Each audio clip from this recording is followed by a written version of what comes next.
Today we are going to be working on my sister-in-law's Mazda CX-3 and fixing the front bumper and the hood.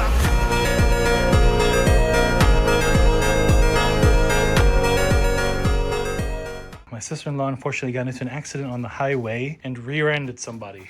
So this whole front bumper needs to be replaced. We're gonna take the grill. I think the grill, it is a little rough, but I mean, it beats having to buy a brand new grill. And then the hood, because that is not fixable. So yeah, I guess let's just get started.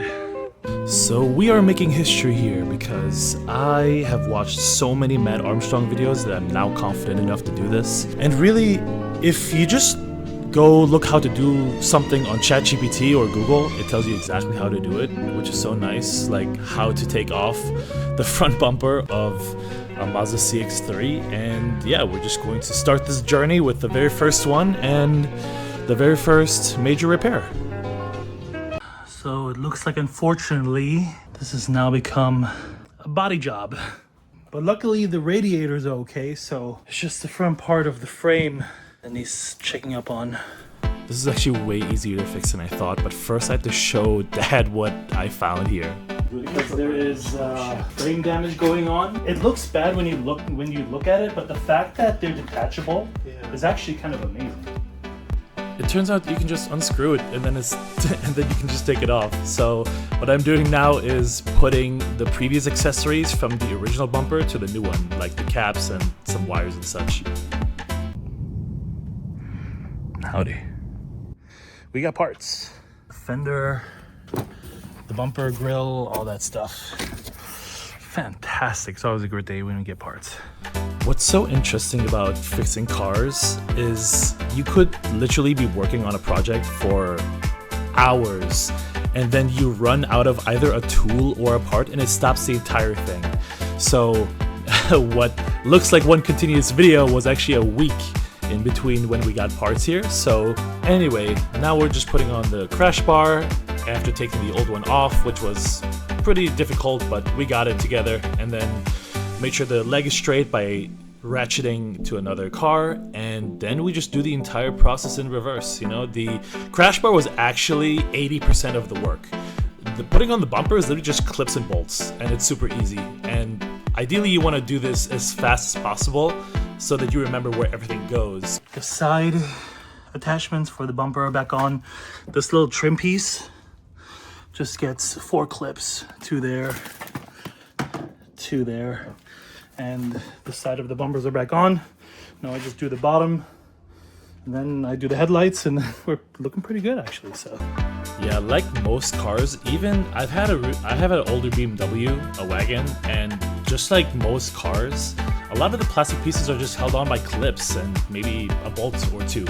But other than that, it's just busy work trying to put those clips and bolts in. And then what we do is we put on the front grill, and we'll do a cost breakdown too of how much everything costs. But the grill was as much as those chrome pieces. Boom. All right. Ta-da. Looks like it lasted out. We're gonna do a little vibe change here. I need to get my rivet gun from home just to do this part, and I was so excited I came back I think the same night or something, and just these clips are shot at like 1 a.m. or something like that. That's just how stoked I was to finish this off. But I knew exactly what I needed to do, so we changed out the original hinges from the hood to new ones, because if you have hood damage, Matt Armstrong says always change out the hinges too, because sometimes they'll be bent, and if you're just a millimeter off, it's a whole disaster. So I'm glad I listened to that advice, because they certainly were bent based on what we saw. And now I just put the bolts back on and I align it a little bit, and boom. I mean, honestly, I think it looks pretty decent just putting it together. All right, and lastly, we have the tow eye caps. Okay, I was a little overconfident at first when I did my aligning the panels. There was a pretty crazy gap before, but now honestly I think I moved it around a little bit and I got it looking pretty decent, you know? Call it Shamu, I mean it's black and white, but for being my first major fix, I feel very accomplished and I'm happy to show this. We have made it to the end of the repair. The hood's replaced and the front bumper is replaced. So now the only thing left to do is to surprise Gabby with Shamu. Okay, but before we show Gabby the the results here. We're gonna do a really quick cost breakdown. Starting with the crash bar that's inside. The crash bar itself was 140. This is all with shipping. The foam that sits on top of the crash bar this way was another 40. Then this hood was 250 plus shipping, so 400. Then the front bumper was 250, and then this arch lining that we had to fix was another 50. And then we had the hinges, one here, one there, each of them being about 20 bucks. And that brings us to a grand total that is right here. And my labor is free because this is my sister-in-law and father-in-law's car, and I love them. And yeah, free 99 on the labor. So I think they got a pretty good deal. So everyone say hello to Shamu. Now it's time to show Gabby. Okay, you ready for this? Yes? Yeah. Here you go. Woo! Yeah. It looks great. Yeah. I love it. Thank you so much. Of course. Now it's just, the only thing is it's black and white. That's okay. It looks awesome. It looks better than before. Yay, it looks awesome. Yay. Okay, good. Fantastic. All right. And that finishes this build. If you've made it this far and you like this video, please like and subscribe, and I will see you in the next one. Peace.